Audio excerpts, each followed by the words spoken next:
Oh, you gorgeous. Oh, you great. Oh, you spectacular. But wait, why is it so damn expensive?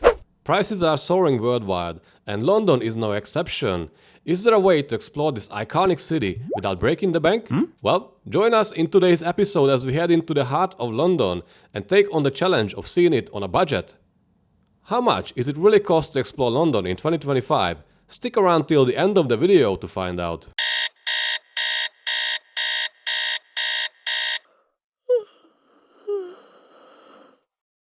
The day starts early. We always have coffee at home, so we can have a good and fresh start to the day. Plus, we also save money. Oh, speaking of money, we originally intended to buy a train ticket from Milton Keynes to London, but this happened to Lazlo when he found out about the ticket prices.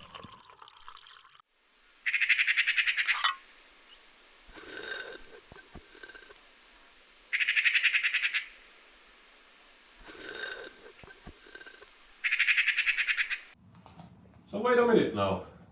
If I want 2 tickets going from Milton Keynes to central London during the peak traffic, it will almost cost me £73. What is wrong with these people, seriously? Are these people mad or something? What the is wrong with these people? You. Moving on, it seems like a car is our only option, so we quickly planned our route. In the meantime, we rented a parking space for an entire day for only £. Quite a decent price, considering it's in central London.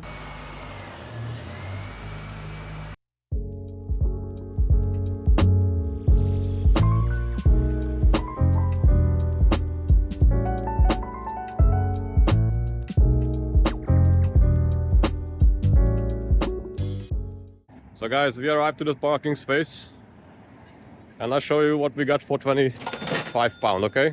Look how people are parking. Look at this. Everybody on the yellow line, okay? Look what you have. I had to throw all the rubbish away because it was right there in front where I get out. This is what you get in London for £25.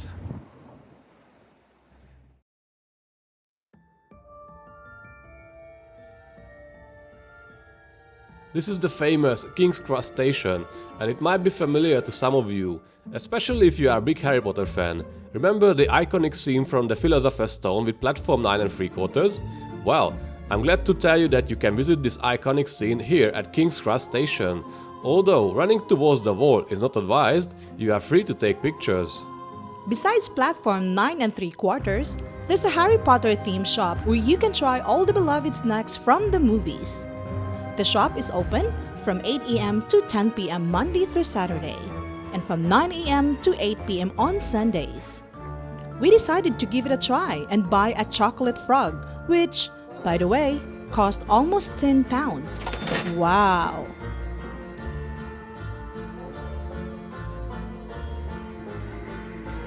Wingardium Leviosa!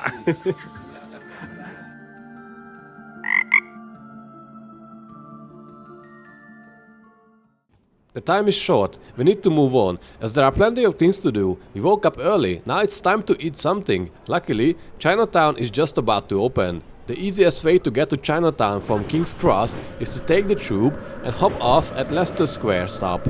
However, there's one problem. Most shops in Chinatown open around 10 a.m. However, there isn't a unified opening time for all of them, so I'm really hoping we can find a place that's open so we can have a breakfast. When I was a kid, I always enjoyed playing Lego. Lego comes from a Danish phrase leg godt, meaning play good.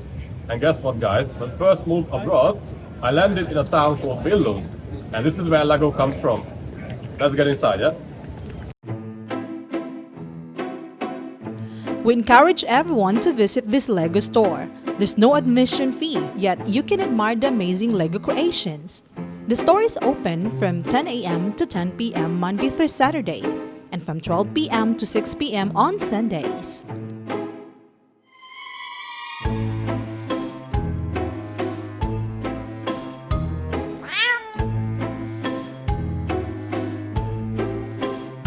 It was time to leave the Lego store behind and focus on our main goal, the changing of the guard ceremony. This is our first time witnessing it live. Luckily, I did my research, so we know that the ceremony only takes place in certain days, not every day as I had thought before. There's a dedicated website where you can find information regarding the schedule, but before we proceed, it's time to eat something. Hey guys, we're back in Malaysia! Oh, just kidding. We're here in Chinatown, London! These iconic gates were originally manufactured in China and later delivered and assembled on-site by skilled craftsmen. Despite arriving on time, we had to search for quite a while before we managed to find a restaurant that was open. Fun fact, the area boasts at least 80 different restaurants. And no, it's not just Chinese cuisine. There are others as well, including Korean, Japanese, Thai, and more. Chinatown has been featured in numerous movies and TV shows, often portraying its bustling streets as an exotic backdrop. Well, I guess Chinatown isn't that cheap after all. Can you guess how much we paid for a 2-course meal for 2 person? We paid exactly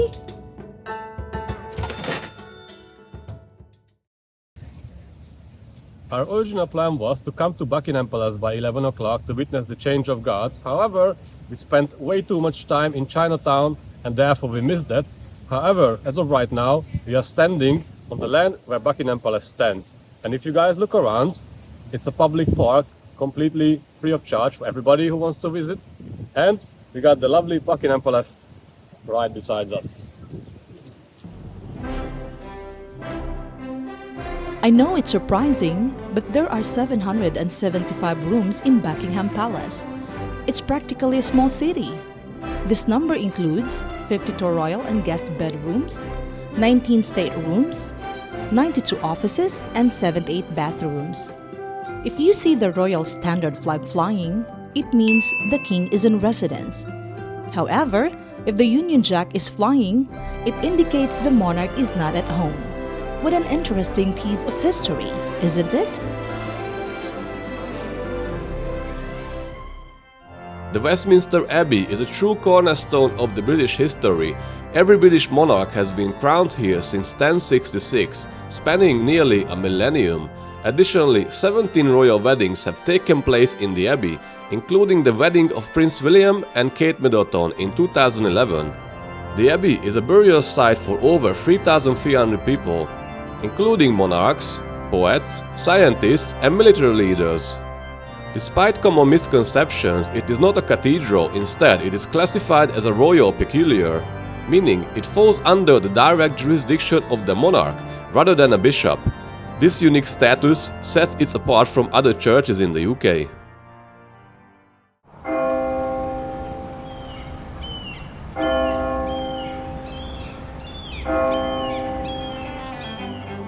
We couldn't miss the opportunity to visit the House of Parliament and the Big Ben.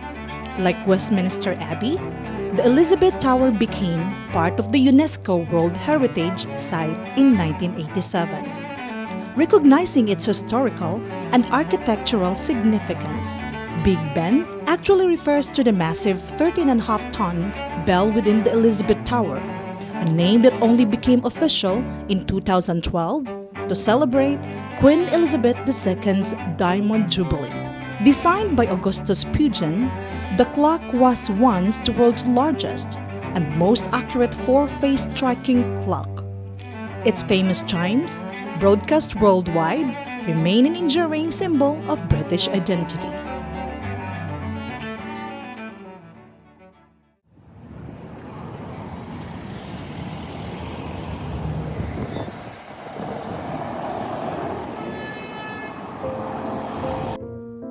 To save some money, we decided to use the Uber boat services by Thames Clippers. Uber boats are part of the Transport for London, or TfL for short, so you can use boats on the River Thames to cross London and enjoy a whole new perspective. Compared to the tourist boats, it's much cheaper and faster. The famous Oyster card doesn't seem to make a difference anymore, so we just stuck to use the good old credit card instead. Our plan is to head to Canary Wharf for lunch. For those of you who don't know, Canary Wharf is one of London's main financial districts, famous for its modern skyline, high-rise buildings and sleek glass architecture. Originally a hub of the British shipping industry, the area takes its name from the Canary Islands, from which much of its cargo historically arrived. Canary Wharf is quite a unique part of London. The architecture here is distinct from the rest of the city. You could even say this area represents the future of design. It is a bit of an American vibe. In Europe, it's uncommon to see so many skyscrapers, but in Canary Wharf, they seem to work perfectly. We were surprised to find that, unlike other parts of London, Canary Wharf was almost completely empty.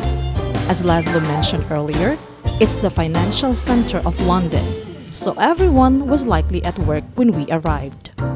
This might explain why it felt so deserted during our visit. Well, this could be a turn-off for some. We enjoyed the opportunity to breathe some fresh air. By 5 p.m., we were starving, having not eaten since morning. Luckily, we found a nearby shopping mall and stopped at Paul Depuz's sandwich bar, where we paid exactly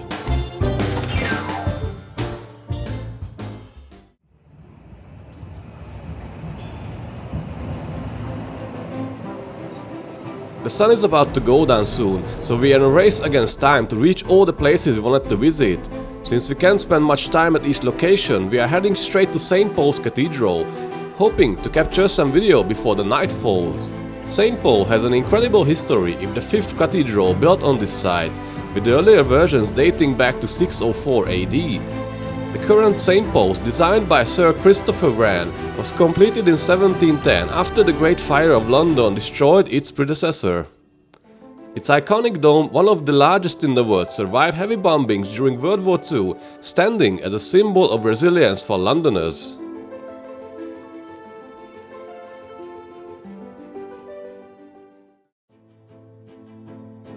The Tower Bridge is one of London's most famous landmarks, but many people confuse it with London Bridge.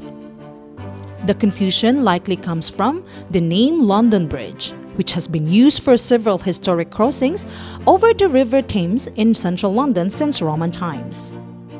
However, Tower Bridge is a completely different structure, built much later. Tower Bridge was completed in 1894 after 8 years of construction. Its unique design was chosen from over 50 proposals to combine a suspension bridge with a bascule or drawbridge mechanism, allowing it to open for river traffic. Originally, the bridge's bascules were powered by steam-driven hydraulic engines. In 1976, these were replaced with an electro-hydraulic system, but parts of the original machinery are still on display at the Tower Bridge exhibition for visitors to see. Did you know that the old London Bridge was sold to an American entrepreneur in 1968? Robert McCulloch purchased it and reconstructed it in Arizona. At the time, some people mistakenly thought Tower Bridge was the one being moved. This mix-up helped Tower Bridge gain even more international fame. You might also know the famous song "London Bridge is Falling Down, My Fair Lady." The song likely originated in the Middle Ages and became a popular children's game by the 17th and the 18th century. The phrase "My Fair Lady" might refer to Queen Eleanor of Provence, who managed the repairs of the bridge in the 13th century. Go.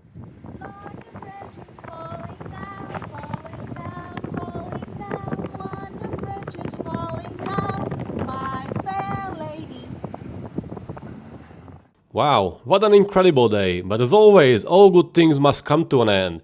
It is our time to say goodbye, but before we do so, please allow us to fulfill our promises and break down exactly how much is it really cost to explore London in 2025.